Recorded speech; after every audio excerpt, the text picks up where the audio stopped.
Patrick, over to you. All right, thank you, Graham, and thank you, Sam, for being with us. Last year, I actually interviewed Sam Bankman-Fried, which was clearly the wrong Sam to be interviewing. So it's good to correct it, this year with the right Sam. So we'll start out with the topic on everyone's mind. So when will we all get our Worldcoin? I think if you're not in the US, you can get one in a few weeks. If you're in the US, maybe never. I don't know. It depends how truly dedicated the US government is to banning crypto. So Worldcoin launched around a year ago or so? It actually, it has not actually, it's been in beta for, maybe a year, but it will go live relatively soon outside of the US. And in the US, you just won't be able to do it, maybe ever. I don't know. All right. Which is a crazy thing to think about, that like this is, think whatever you want about crypto and the ups and downs, but the fact that the US is the worst country in the world to have a crypto company in, or you just can't offer it at all, is sort of a big statement, like historically big statement. Yes, it is. Yeah, it's hard to think of the last technology for which that was the case. Maybe like the Europeans are supposed to do this, not us. Yeah, supersonic air travel or something, where like the US is more restrictive than, All right, so I presume almost everyone in the audience is a ChatGPT user. What is your most common ChatGPT use case? Like not when you're testing something, just you actually want to get where ChatGPT is purely an instrumental tool for you. Summarization, by far. I've gotten I don't know how I wouldn't still keep up with email and Slack without it. But posting a bunch of email or Slack messages into it, hopefully we'll build some better plugins for this over time. But even doing it the manual way works pretty well. Have any plugins become part of your workflow yet? Browsing and the code interpreter once in a while, but honestly, they have not. For me personally, they have not yet kind of tipped into a daily habit.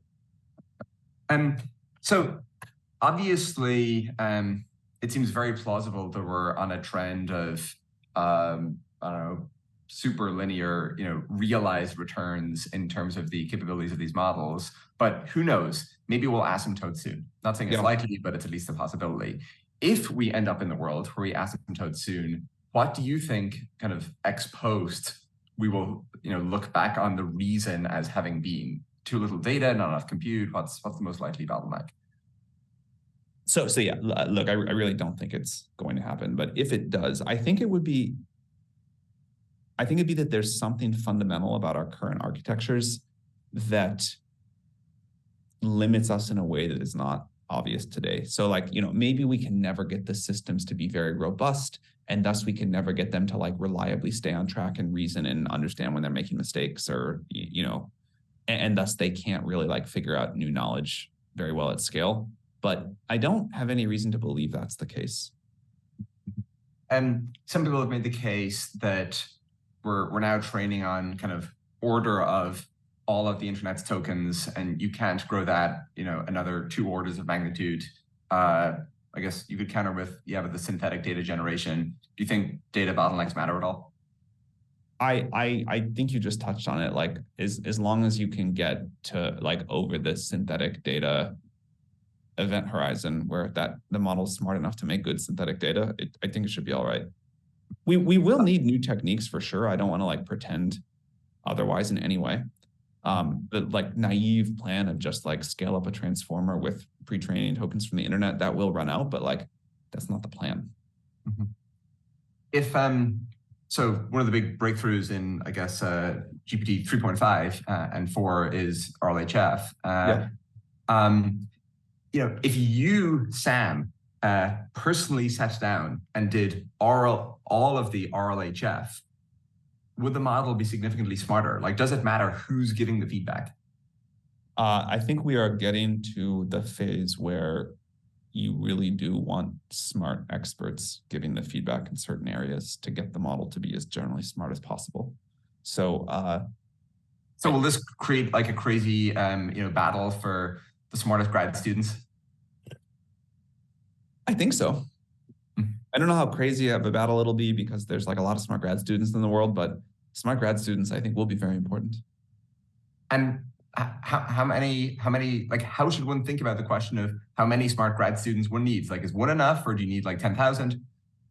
We're studying this right now. We really don't know like how much leverage you can get out of one really smart person, where kind of the model can help and the model can like do some of its own RLing. Like we're deeply interested in this, but it's a very open question. Should nuclear secrets be classified?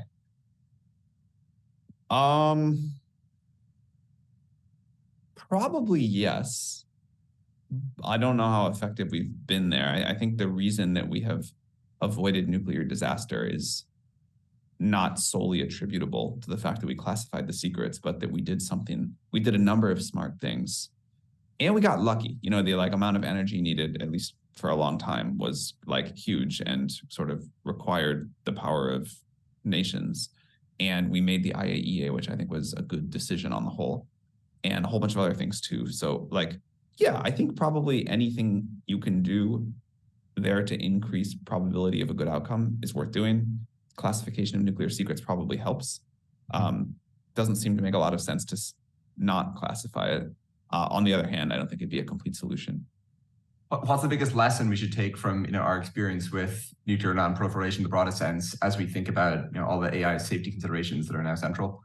So first of all, I think it is always a mistake to draw too much inspiration from a previous technology. Everybody wants the analogy. Everybody wants to say, oh, it's like this, or it's like that, or we did it like this, so we're going to do it like that again. And the shape of every technology is just different. However, I think nuclear materials and AI supercomputers do have some similarities, and this is a place where we can draw more than usual parallels and inspiration, but I would caution people to overlearn the lessons of the last thing. I think something like an IAEA for AI, and I realize how naive this sounds and how difficult it is to do, but getting a global regulatory agency that everybody signs up for extremely powerful AI training systems seems to me like a very important thing to do. So I think that's like one lesson we could learn. And if it's established, it exists tomorrow, what's the first thing it should do? Any systems the easiest way to implement this would be a compute threshold. The best way to implement this would be a capabilities threshold, but that's harder to measure. Any system over that threshold, I think, should submit to audits, full visibility to that organization, be required to pass certain safety evals before releasing systems. That would be the first thing. And some people on the, I don't know how one would characterize the side, but let's say the more pugilistic side would say that all sounds great, but China is not going to do that, and therefore we'll just be handicapping ourselves, and consequently it's a less good idea than it seems on the surface. There are a lot of people who make incredibly strong statements about what China will or won't do that have never been to China, never spoken to someone who has worked on diplomacy with China in the past, really kind of know nothing about complex, high-stakes international relations. I think it is obviously super hard, but also I think no one wants to destroy the whole world, and there is reason to at least try here. So one of the there's also, I think there's like a bunch of unusual things about, and this is why it's dangerous to learn from any technological analogy of the past. There's a bunch of unusual things here. There's of course the energy signature and the amount of energy needed, but there aren't that many people that are making the most capable GPUs. And you could require them all to put in some sort of monitoring thing that is, say, if you're talking to more than 10,000 other GPUs, like you got it, whatever. There's options. Yeah. So one of the big surprises for me this year has been the progress in the open source models. And it's been this kind of frenzied pace for the last, 60 days or something. How good do you think the open source models will be in a year, say? Well, actually, I'll just ask that first. Yeah, good. I mean, I think there's going to be two thrusts to development here. There will be the hyperscalers' best closed source models, and there will be the progress that the open source community makes, and it'll be, a few years behind or whatever, a couple years behind maybe. But I think we're going to be in a world where there's very capable open source models and people use them for all sorts of things, and the creative power of the whole community is going to impress all of us. And then there will be the frontier of what people with the giant clusters can do, and that will be fairly far ahead. And I think that's good because we get more time to figure out how to deal with some of the scarier things. David Luan made the case to me that like the set of economically useful activities is clearly a subset of all possible activities, and that pretty good models might be sufficient to address most of that first set. And so maybe the super large models will be very scientifically interesting, and maybe you'll need them to do things like generate further AI progress or something. But for most just like practical day-to-day cases, maybe an open source model will be sufficient. How likely do you think that future is? I think for many super economically valuable things, yes, the smaller open source model will be sufficient. But you actually just touched on the one thing I would say, which is like help us invent super intelligence. That's a pretty economically valuable activity. So is like cure all cancer or discover new physics or whatever else. And that will happen with the biggest models first. Should Facebook open source Llama? At this point, probably. Should they adopt a strategy of open sourcing their foundation models / LLMs, or just Llama in particular?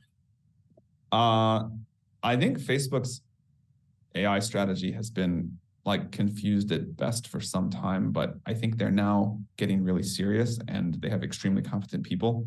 And I expect a more cohesive strategy from them soon. I think they'll be a surprising new real player here. Is there any new discovery that could be made that would meaningfully change your P-doom probability, either by elevating it or by decreasing it? Yeah, I mean, a lot. Like, I think that's most of the new work between here and super intelligence will move that probability up or down. Okay, is there anything you're particularly paying attention to? Any kind of contingent fact you'd love to know? If we could,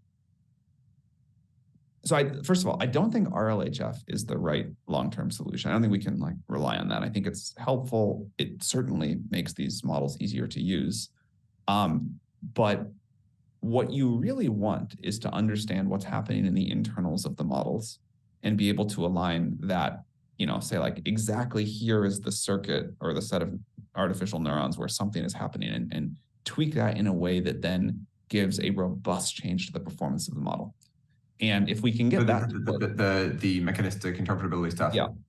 Well, that, and then beyond, like there's a whole bunch of things beyond that, but that direction, if we can get that to reliably work, I think everybody's P-doom would go down a lot. And do you think sufficient interpretability work is happening? No. Why not? A lot of people say they're very worried about AI safety, so it seems, superficially surprising. Most of the people who say they're really worried about AI safety just seem to spend their days on Twitter saying they're really worried about AI safety, or, any number of other things. There are people who are very worried about AI safety and doing great technical work there. But we need a lot more of them. We're certainly shifting a lot more effort inside, a lot more like technical people inside OpenAI to work on that. But what the world needs is not more AI safety people who like post on Twitter and write long philosophical diatribes. It needs more people who are like going to do the technical work to make these systems safe and reliably aligned. And I think that's happening. It'll be a combination of people that good ML researchers shifting their focus and new people coming into the field. A lot of people on this call are active philanthropists, and most of them don't post very much on Twitter. They hear this exchange, they're like, oh, maybe I should help fund something in the interpretability space. If they're having that thought, what's the next step? One strategy that I think has not happened enough is grants to single people or small groups of people that are very technical, that want to push forward a technical solution, and are, maybe in grad school or just out or in undergrad or whatever. I think that is well worth trying. They need access to fairly powerful models, and OpenAI is trying to figure out programs to support independent alignment researchers. But I think giving those people financial support is like a very good step. To what degree, in addition to being somewhat capital bottlenecked, is the field skill bottlenecked, where there are people who maybe have the intrinsic characteristics required, but don't have the, I don't know, 4 years of learning or something like that, that are also a prerequisite for their being effective? I think if you have a smart person who has learned to do good research and has the right sort of mindset, it only takes about 6 months to make them, take a smart physics researcher and make them into a productive AI researcher. So we don't have enough talent in the field yet, but it's coming soon. We have a program at OpenAI that does exactly this, and I'm astonished how well it works. It seems that pretty soon we'll have agents that you can converse with in very natural form, low latency, full duplex, you can interrupt them, like the whole thing. And obviously we're already seeing with things like Character and Replica that, even nascent products in this direction are getting, pretty remarkable traction.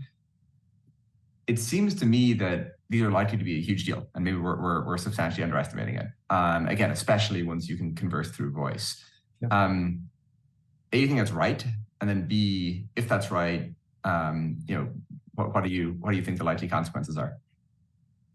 Yeah, I do think it's right for sure. Like a thing someone said to me recently that has stuck with them is that they're pretty sure their kids are going to have more AI friends than human friends. And I don't know what the consequences are going to be. One thing that I think is important is that we establish a societal norm soon that if you're talking to an AI or a human, or sort of like weird AI-assisted human situation. But people seem to have a hard time kind of differentiating in their head, even with these very early weak systems like Replica that you mentioned. It's whatever the circuits in our brain are that crave social interaction seem satisfiable with, like, for some people in some cases, with an AI friend. And so figuring out how to handle that, I think, is tricky. Someone recently told me that a frequent topic of discussion on the Replica subreddit is how to handle the emotional challenges and trauma of upgrades to the Replica models, because suddenly your friend becomes somewhat lobotomized, or at least a somewhat different person. And presumably these interlocutors all know that the Replica is in fact an AI, but somehow, to your point, the our emotional response doesn't necessarily seem all that different. What I think we're heading to is a society, I think what most people assume that we're heading to is a society with one sort of supreme being, super intelligence, floating in the sky or whatever. And I think what we're heading to, which is sort of less scary, but in some senses still as weird, is a society that just has a lot of AIs integrated along with humans. And there have been movies about this for like a long time. Like there's C-3PO or whatever you want in Star Wars.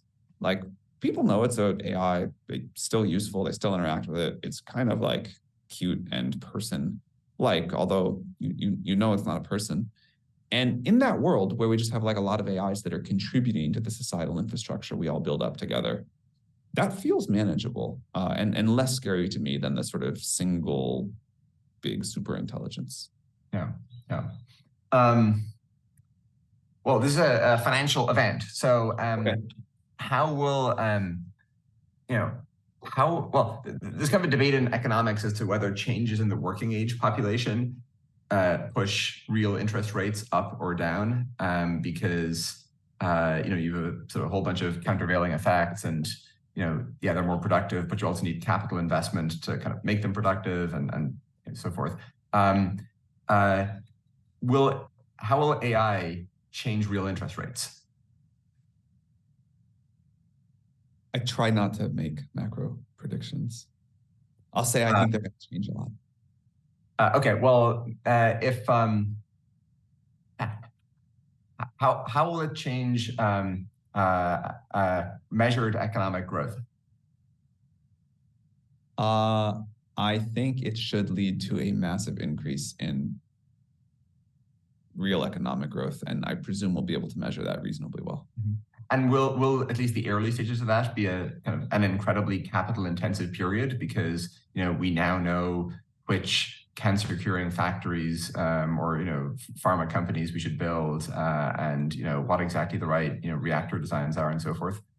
I would take the other side of that. Again, we don't know, but I would say that like human capital allocation is so horrible that if we know exactly what to do, even if it's expensive. You mean like the present day capital allocation done by humans? Yeah. Or you mean like the allocation of the actual people themselves across society into different roles? No, I meant the way that we allocate. Like how much do you capital allocation done by humans? Yeah, done by humans. How much do you think we spend on cancer research today? How much do we spend on cancer research a year? I don't know, probably, well, it depends if you count the pharma companies, but it's probably about like 8-ish, 9 billion from the NIH, and then I don't know how much the drug companies spend, but I don't know, probably some small multiple of that again. But if it's so under 50 billion. Oh, okay, I was gonna guess, total guess, between 50 and 100 billion per year. And if an AI could tell us exactly what to do, and spend like $500 million a year for one single project, which would be huge for a single project, but it was the right answer. Yep. That would be a great efficiency gain. Yep. Okay. So we will actually become significantly more capital efficient once this technology. That's my guess. Yeah. Interesting. For OpenAI, obviously you guys want to be and are a preeminent research organization, but with respect to commercialization, is it more important to be a consumer company or an infrastructure company? I am a believer as a business strategy in platform plus killer app. I think that's like worked for a bunch of businesses over time for good reason. I think the fact that we're doing a consumer product is helping us make our platform much better. And I hope over time that we figure out how to like have the platform make the consumer app much better too. So I think it's like a good cohesive strategy to do them together. But as you pointed out, really what we're about, we'd like to be the best research org in the world. And that is more important to us than any productization. And building the org that can make these repeated breakthroughs. They don't all work. We've gone down some bad paths, but we have figured out more than our fair share of the paradigm shifts. And I think the next big ones will come from here too. And that's really kind of what is important to us to build. Which breakthrough are you most proud of OpenAI having made? The whole GPT paradigm, I think. I think that was a kind of thing that has been transformative and an important contribution back to the world and comes from the sort of work, the multiple kinds of work that OpenAI is good at combining. If Google I/O is tomorrow, I think, or starts tomorrow. If you were CEO of Google, how would you do? I think Google's doing a good job. I think they have had like quite a lot of focus and intensity recently and are really trying to figure out how they can move to really remake a lot of the company for this new technology. So I've been impressed. Are these models and their attendant capabilities actually a threat to search, or is that just a sort of superficial response that is a bit too hasty? I suspect that they mean search is going to change in some big ways, but not a threat to the existence of search. So I think it would be like a threat to Google if Google did nothing, but Google is clearly not going to do nothing. How much important ML research comes out of China? I would love. Sorry, go ahead. I would love to know the answer to that question. Like, how much does it come out of China that we get to see? Not very much. Yes. I mean, from the published literature. Non-zero, but not a giant amount. Do you have any sense as to why? Because the number of published papers is very large, and there are a lot of Chinese researchers in the US who do fantastic work. And so why is the kind of per paper impact from the Chinese stuff relatively low? I mean, what a lot of people suspect is they're just not publishing the stuff that is most important. Do you think that's likely to be true? I don't trust my intuitions here. I just feel confused. Would you prefer OpenAI to figure out a 10x improvement to training efficiency or to inference efficiency? It's a good question. It sort of depends on how important synthetic data turns out to be.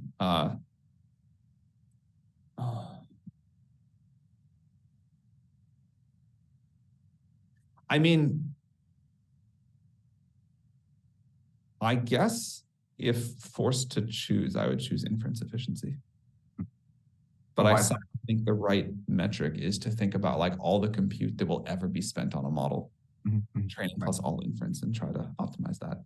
Right. And you say inference efficiency because that is likely the dominant term in that equation. Probably. I mean, if we're doing our jobs right. Right. When GPT-2 came out, like only a very small number of people noticed sort of that had happened and really understood what it signified. To your point about the importance of the breakthrough, is there a GPT-2 moment happening now? There's a lot of things we're working on that I think will be GPT-2-like moments if they come together, but there's nothing like released that I could point to yet and with high confidence say this is the GPT-2 of 2023. But I hope by the end of this year, by next year, so that will change. What's the best non-OpenAI AI product that you use?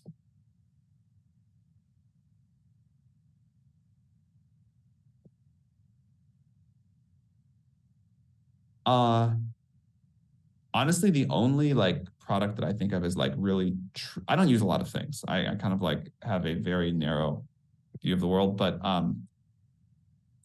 ChatGPT is the only AI product I use daily.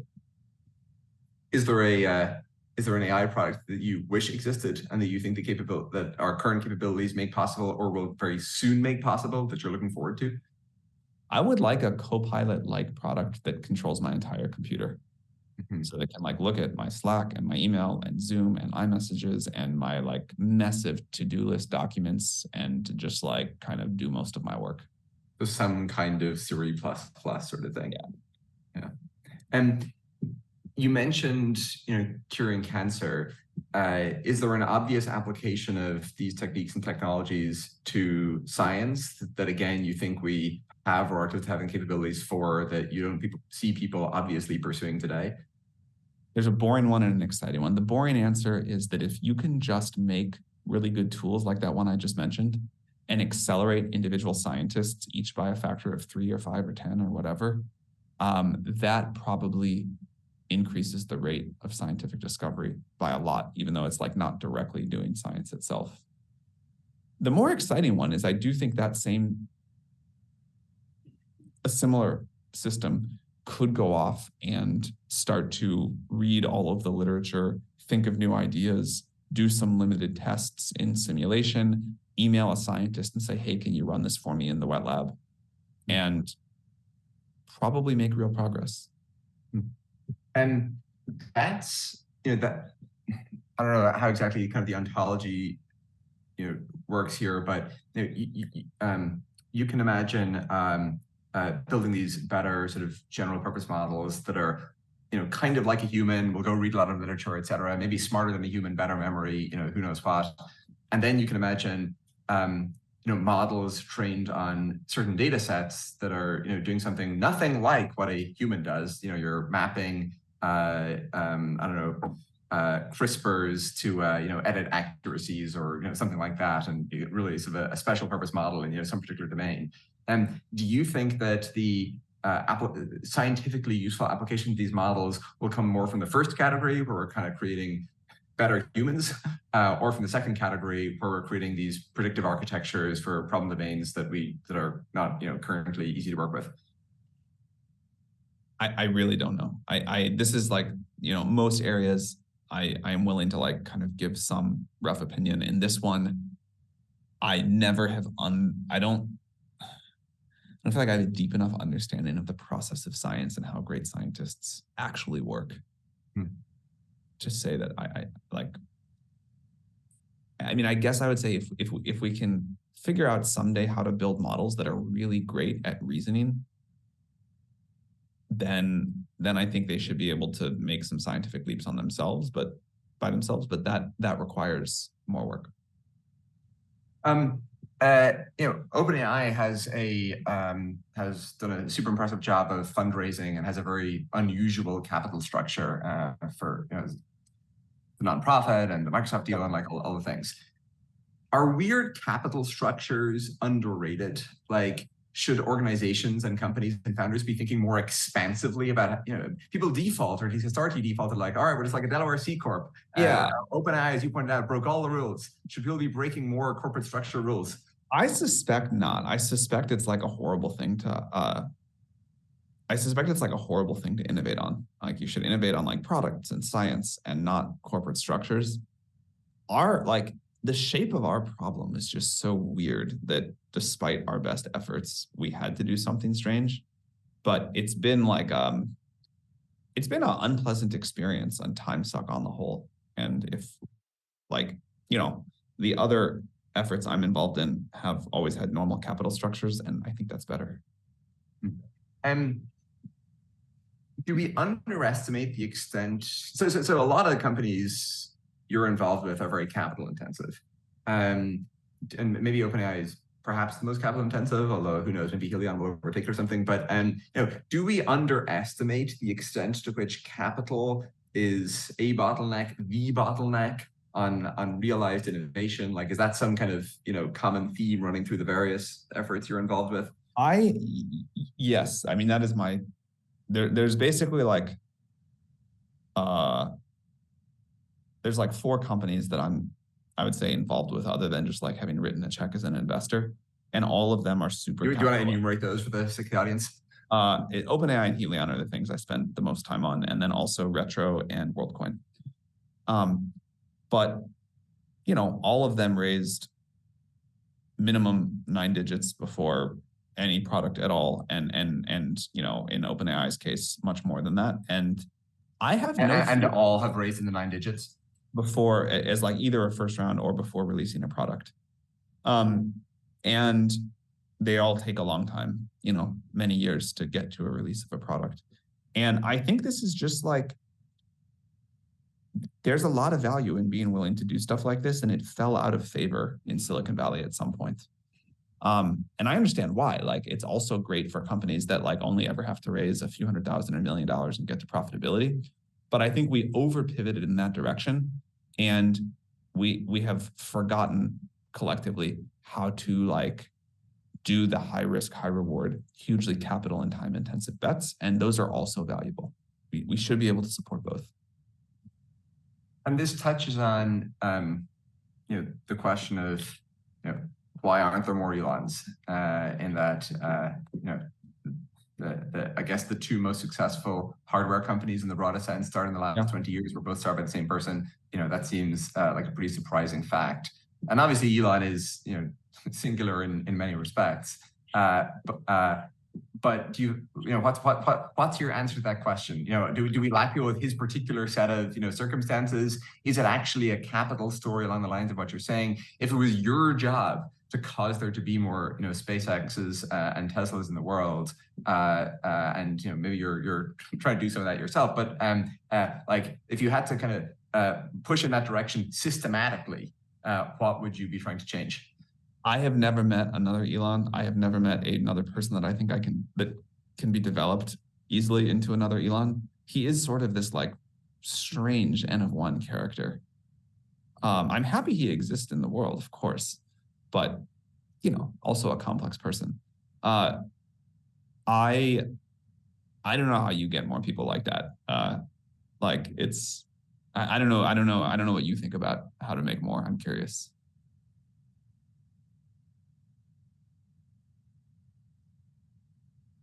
I don't know. I suspect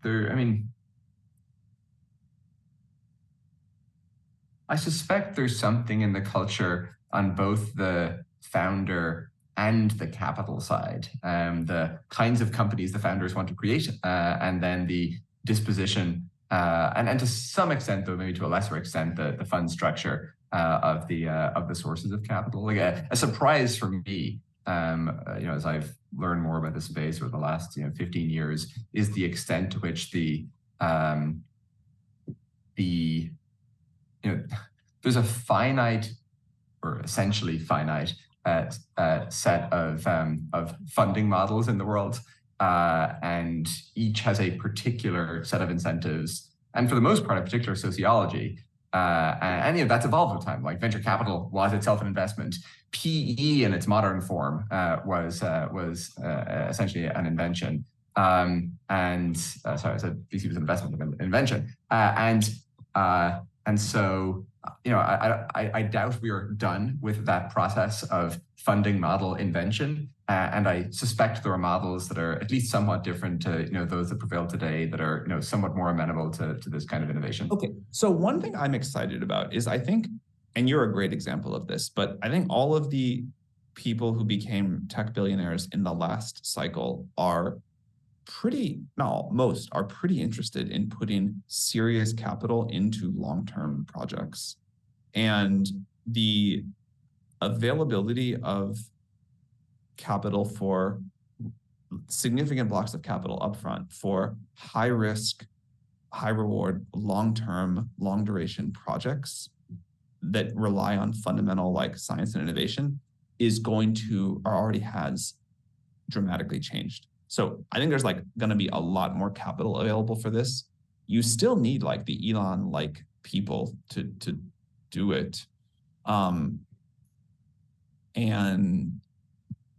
like one project I've always been tempted to do is say, okay, we're going to identify the, let's say, 100 most talented people we can find that want to work on these sort of projects. We're going to give them like $250K a year. So like enough money for 10 years or something. So it's like, give a 20-year-old tenure or something that feels like tenure. Let them go off and, without the kind of pressure that most people feel, have the certainty to go off and explore for a long period of time, and like, not feel the like very understandable pressure to make a ton of money first. And put them together with great mentors and a sort of a great peer group.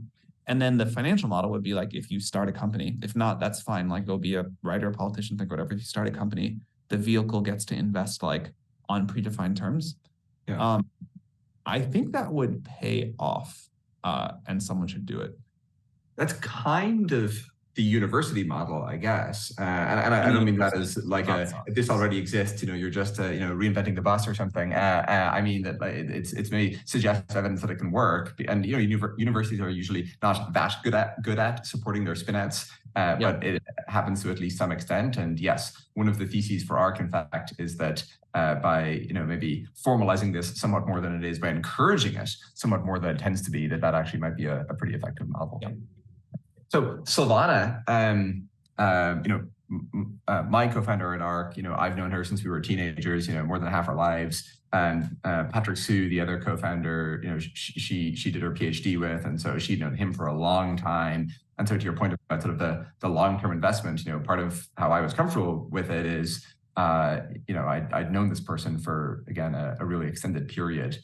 As you think about something like, you mentioned Retro or some of these other companies where you didn't, how do you decide whether the person is the kind of person you can, undertake this super long-term expedition with? Actually, I had known Joe for a long time. Okay. He was like, maybe that's a bad example. All right, well, I guess that's the question. Is that in fact, do you need to have known the person for a long time?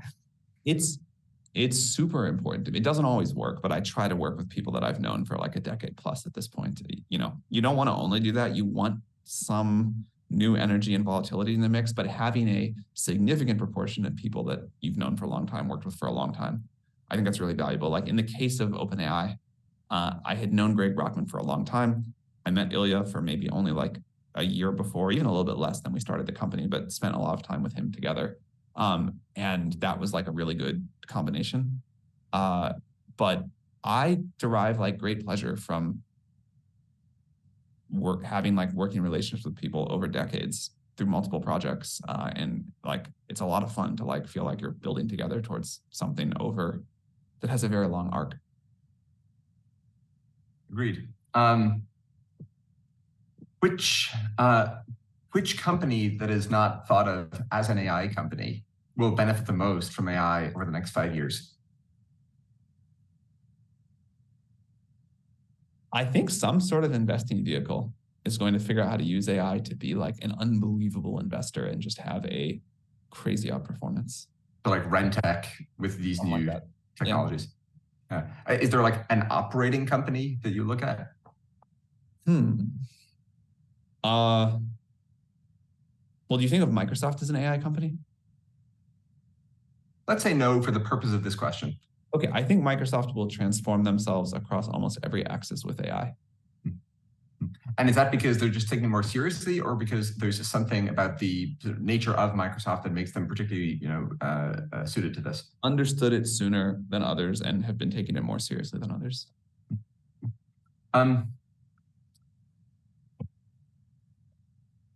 What do you think the likelihood is that we will come to realize that GPT-4 is somehow significantly overfit on the problems, in the domains that it was trained on, or how would we know if it was, or do you even think about overfitting as a kind of concern? There's lots about the code forces problems, before 21 versus after 21, where does better on the earlier ones, et cetera. I think the base model is not significantly overfit, but we don't understand the RLHF process as well.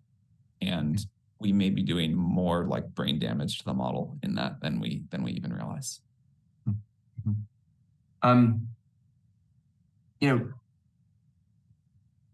Do you think that G, like the generalized measure of intelligence, exists in humans as anything other than a statistical artifact? And if the answer to that is yes, do you think there exists an analogous common factor in models? I think it's a very imprecise notion, but there's clearly something real that it's getting at in humans and for models as well. So I think we probably there's like way too many significant figures when people try to talk about it. But it's definitely my experience that very smart people can learn, I won't say arbitrary things, but a lot of things very quickly. There's also some people who are just much better at one kind of thing than another. And,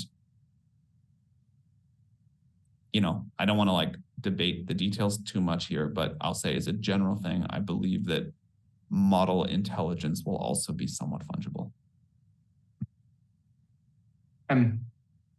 Based on your experience, thinking about all this AI safety stuff, how, if at all, do you think synthetic biology should be regulated? I mean, I would like to not have another synthetic pathogen cause a global pandemic. I think we can all agree that wasn't a great experience. It wasn't that bad compared to what it could have been. But I'm surprised there has not been more global coordination after that. And I think we should have more. So what do we actually do? Because I think some of the same challenges apply as in AI. Actually, I think this is harder. A production apparatus for synthetic pathogens is not necessarily that large, and the observability and telemetry is difficult. No, I think this one's a lot harder than the AI challenge, where we do have some of these characteristics like tremendous amounts of energy and lots of GPUs. I haven't thought about this as much. I would ask you what we should do. I think that if someone told me, well, this is a problem, what should we do? I would call you. So what should we do?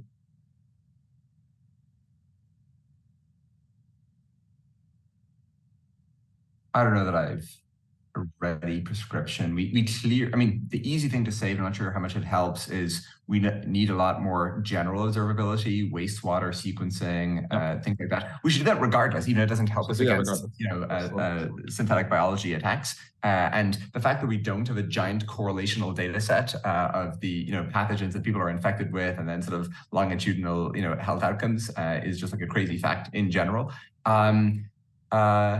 And then obviously, there's a somewhat innumerable set of infectious diseases, like classes of infectious diseases that people tend to be most susceptible to, and obviously COVID itself being an example of this. And so I think we could make a lot more progress in pan-variant both treatments and vaccines than we do and than we have. And so I think the particular thing, like if it is true that COVID was engineered, I think instances of that set of slight modifications to already existing infectious diseases, we can probably significantly improve our protections to. Obviously, the concerning category would be completely novel pathogens, and that's presumably a sort of an infinite search space. Then you, I think, get into how do you, I mean, there's a, again, finite set of ways to enter cells and receptors and so forth. So maybe you can use that to come up with to kind of tile the space of possible treatments, but and you need to invest in a lot more surplus manufacturing capacity than we have for novel vaccines, and hopefully mRNA platforms and similar make it easier to have general purpose manufacturing capabilities there. But as you can tell from this kind of long answer, I don't think there's a silver bullet, and it's, I think, plausible that even if you did everything that I just said well, you still would not have enough. So I think it's hard. Getting way better at rapid response treatment, vaccination, whatever, that all seems like just an obvious thing to do that I would have, again, hoped for more progress on by now. Yeah, I very much agree with that. And clinical trials, like that was the the limiting step in COVID, and I think it's it's at this point been widely reported and remarked upon that we had the vaccine candidate in January. And everything after that. I mean, some of what happened after that was obviously manufacturing scale up, but much of what happened after that was just like how long it took us to tell that this actually works and this is sufficiently safe, and I don't know, that seems among the lowest hanging fruit in the entire biomedical ecosystem to me. 100%. Yeah, but I guess your investment in TrialSpark is consistent with that observation. So Ezra Klein and Derek Thompson are writing a book about sort of the idea of an abundance agenda, and that so much of the left of the liberal sensibility is about sort of forbearance and some kind of quasi neo-Puritanism, et cetera, and they believe, and I guess are have been making the case in some of their respective public writings thus far, but for the purpose of this book, the argument that actually for society as equal and prosperous and environmentally friendly and so forth to actually realize many of these values we care about, we'll need just like a lot more stuff in many different domains, more kind of the Henry Adams curve realized.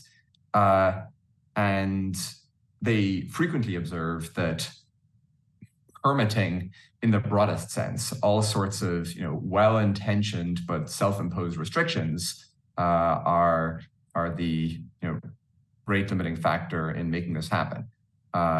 Maybe most obviously with the energy transition.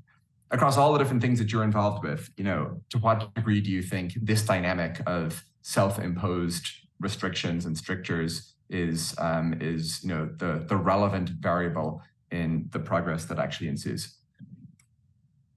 It definitely seems huge, but I think also there's a lot of people who like to say, well, this is the only problem, and if we just could resolve like permitting writ large, we'd all be happy. And I don't think it's quite that simple either. I do think that the current system, so I totally agree that we need much more abundance. And my personal beliefs are abundant energy and abundant intelligence are going to be two super important factors there, but there's many others. Certainly as we start to get closer on being able to deliver a lot of fusion to the world, understanding just how painful the process to go get these things out is disheartening, to say the least.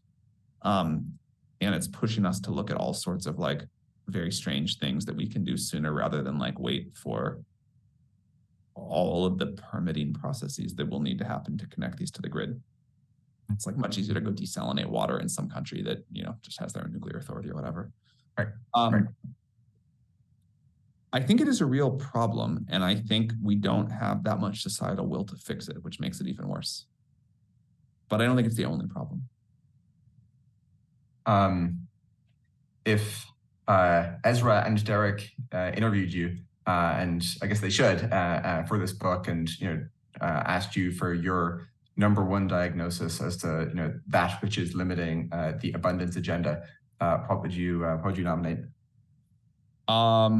Like societal collective belief we can actually make the future better. Like, and the level of effort we put on it.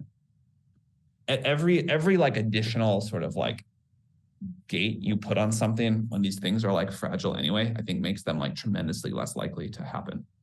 And so you have like, it's like really hard to like start a new company. It's really hard to convince people it's a good thing to do. Like right now in particular, there's just like a lot of skepticism of that. Then you have this like regulatory thing. It's going to take it's going to take a long time. So maybe you don't even try that. And then it's going to like be way more expensive. So it's just like, there's too much friction and doubt at every stage of the process of idea to like mass deployment in the world. And I think it makes people just try less than they used to, or believe less. When we first met, whatever it was, 15 or so years ago, Mark Zuckerberg was preeminent in the technology industry and in his 20s. And, not that long before then, Mark Andreessen was preeminent in the industry and in his 20s. And, not that long before then, Bill Gates and Steve Jobs and so forth. Like generally speaking, and for most of the history of the software sector, one of the top 3 people has been in their 20s. Yeah. And it doesn't seem that that's true to me today. I mean, there's some great people in their 20s, but I'm not sure that that's this problem.